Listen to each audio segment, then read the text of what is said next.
kee eenyudha? Eessarraa dhufte? Maqaan kee Geetedha. Eessarraa dhufte? Geete eessarraa dhufte? Wadaraa. Wadaraarraa dhufte. Waaqayyo maal sii godhe? Waa'ee maalii dhugaa baata? Waaqayyo waan komiteedhaan daa'imni kee nagaamuti hadaamatti qorichi si abarraa abbaa warra keetii fidi naan jedhan.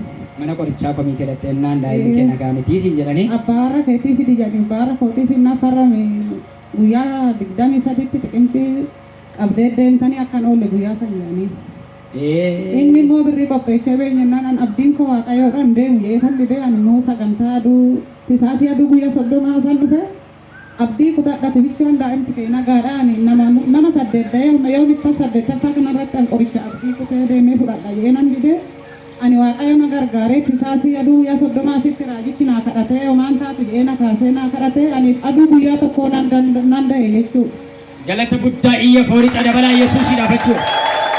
Namni akkan ta'e oduu ogeettiin takkanatti hin dhufin homaan ta'e natsumaan ta'e daa'imti isaan achitti hin deechanaan jaa sunis natsumaa anis natsumaa arra diras arran ba'e dhuguma baay'ee. Mee galateeffadhaa fi waaqayyoodhaan isa nagaatti nama hiiku. Daa'uu hin dandeechu dadhabduudhaan naan jaa dhiigan qabdu naan jaa inni na uume dhiiga naaf kennaan hin ta'u jeetuman dide bakka. Waaqayyo uumaa danda'a itti diddeen. Ani numan didee uma danda'e Yesuus. Aduu guyyaa 30 hin dubbate aduu guyyaa tokko ji'a 5ffaan oduu namni tokko natti dhufe sa'a 9tti ilma nan da'e.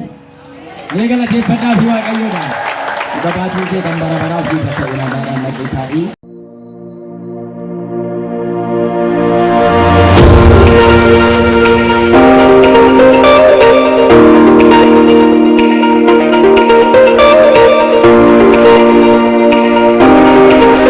Shangaan jedhama. Maqaan kee Shangaadha. Eessarraa dhufte?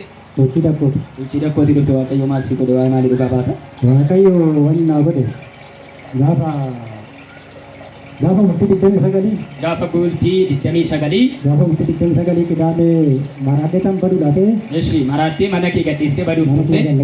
Lakkisee deemu kan ta'e. Eshi kanaan booda haati manaa kee giddumaan qabdee nama na qabsiistee obboleettii kiyya natti yaamtee obboloon kiyya natti yaamtee na qabde guyyaa 3 fani hirriba dhahuu ture guyyaa kamsiit irraa hankee aga gamaataa aga qidaamee hirriba dhabee kan ture gaafa sanbata guddaa dhufee asitti raajiin balaa naa kadhatanii jennaan erga sanii hirriban argadde narrafee baraattummaa irraa kara fayyaa itti kan nama hojjetee deemu ta'ee kan argaa ba'u nufu kanaafuu waaqayyo manni kee nagaa dhaba. Buwan deeman jedhaan namaan gisee namni karaatti gana qabu. Buwan deeman mucoo yaada jettii dhiisan jedha. Kanaan booda tokko boo wajjumaan deemna. Boo wajjumaan deemna isaati manaa kee haati ijoolleetti qabdee nagalchitee maratti. Boo eessa deemtate? Kun jedhee maraadhetani. Sammuun boo maalti jira? Sammuun si hojjechuu didee? Sammuun na hojjechuu didee kana booda manatti san gate naaf kadhatanii sammuun natti deebi'ee asitti na kadhata. Joonjommaa fuudhee nama nagaasa godhu Yesuusiif galatee. Ameen. Haleluuyaa. Kanaafuu kanaan ergasii maaltu ta'e? guyyaadhaan fira fina godhamu. Amma guyyaa ergasii qaba. Galata guddaa Yesuusidha. Isaan naa eebbisaame. Raajii keenya naa eebbisaadhaan Waaqayyo si naa eebbisu wedhaanii isa bana. Sinirra ta'ee nutti dubbatu wedhaanii. Eebbifa.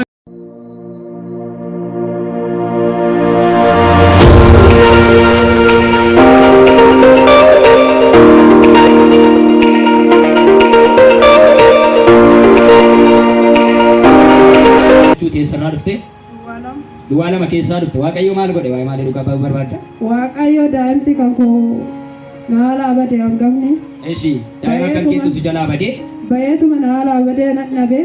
Eshi aduu inni harka irratti na kadhatee deebi'ee immoo torban lamatti guyyaa boruu naaf dhageessa akkuma inni jee nan dhaga'ee bilbilamee bakka nan jira hin je'ee bakka nan jira eega jee booda immoo Waaqayyo danda'aadha naaf galche torban lamatti.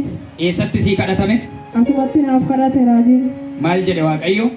Nin danda'a siif galcha harka kee as qabirratti sii kadhadha jedhee suura isaatillee fideetuma jiraayyuu suura irrattis naaf kadhatee aduu sanirraa immoo deebi'ee torban lamatti hin gale.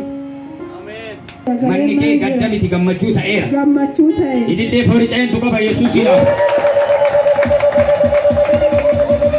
Gabaatiin kee kan